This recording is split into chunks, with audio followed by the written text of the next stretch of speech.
జూబ్లీహిల్స్ ఉప ఎన్నిక వేళ కాంగ్రెస్ లో మరో షాక్. ప్లస్ అవుతుంది అనుకుంటే మైనస్ అవుతుందా? కాంగ్రెస్ పై అజారుద్దీన్ అలక. శాఖల కేటాయింపుపై అజారుద్దీన్ తీవ్ర అసంతృప్తి. బాధ్యతలు స్వీకరించబోనన్న అజారుద్దీన్. జూబ్లీహిల్స్ ఎన్నికలయ్యే వరకు బాధ్యతలు స్వీకరించబోను అన్న అజార్. ప్రాధాన్యత కలిగిన శాఖలు కేటాయిస్తారు అని ఆశ. మైనార్టీ వ్యవహారాలు, పబ్లిక్ ఎంటర్ప్రైజెస్ శాఖల కేటాయింపు. హోంశాఖ కేటాయిస్తారు అని ఆశలు. బీఆర్ఎస్ హయాంలో మైనార్టీ వర్గానికి హోంశాఖ.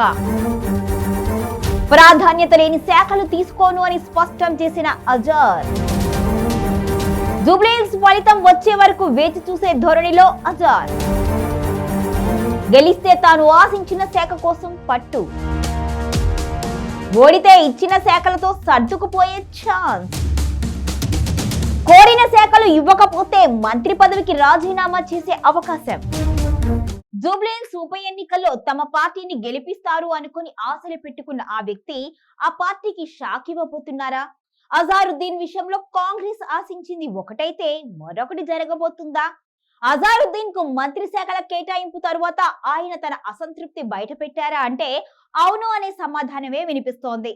భారత జట్టు మాజీ క్రికెటర్, కెప్టెన్, సీనియర్ నేత అజారుద్దీన్ కు మంత్రివర్గంలో చోటు దక్కినా కూడా ప్రాధాన్యత లేని శాఖలను కేటాయించారు అంటూ ఆయన తీవ్ర అసంతృప్తి వ్యక్తం చేస్తున్నారట.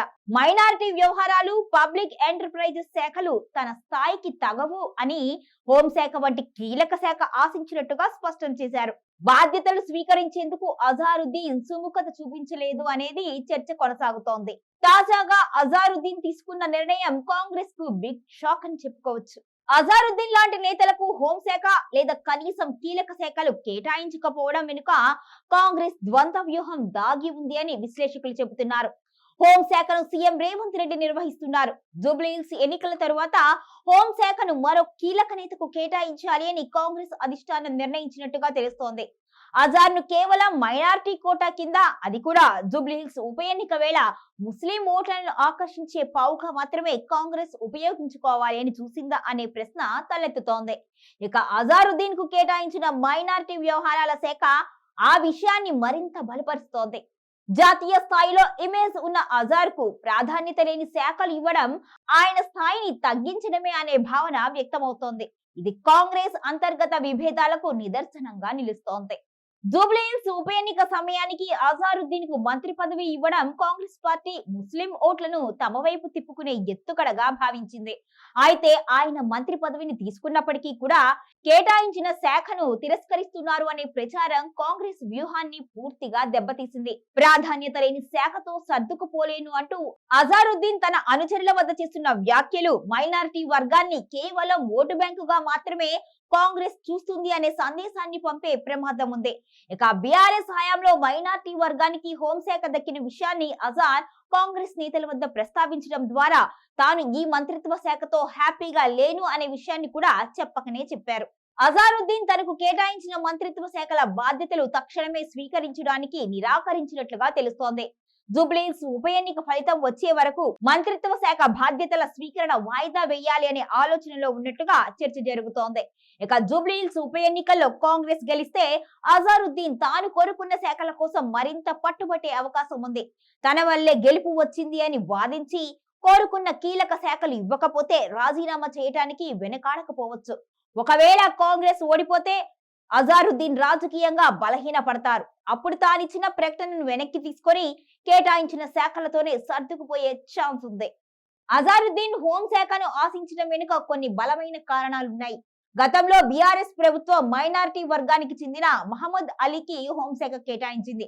ఈ నేపథ్యంలో కాంగ్రెస్ ప్రభుత్వంలో కూడా ముస్లిం నేతగా అజారుద్దీన్ అంతకంటే ఎక్కువ ప్రాధాన్యత ఆశించారు. కానీ కాంగ్రెస్ పార్టీ కేవలం మైనారిటీ వ్యవహారాలు వంటి శాఖలు కేటాయించడం, అంచనాలను అందుకోకపోవడమే కాదు అప్రాధాన్యత ఇచ్చారు అనే భావన కూడా పెరిగిపోయింది. జాతీయ స్థాయిలో ఇమేజ్ ఉన్న నేతకు ఇలాంటి శాఖలు ఇవ్వడం ద్వారా కాంగ్రెస్ వారి ప్రతిభను సరిగ్గా వాడుకోవడం లేదు అనే సందేశాన్ని మైనారిటీ వర్గానికి పంపుతోంది. అజారుద్దీన్ ప్రస్తుత ధోరణి చూస్తుంటే ఆయన తేలికగా సర్దుకుపోరు అని స్పష్టమవుతోంది. ప్రాధాన్యత లేని శాఖలు తీసుకోను అని బహిరంగంగా స్పష్టం చేయటం ఆయన పట్టుదలకు నిదర్శనంగా కనిపిస్తోంది.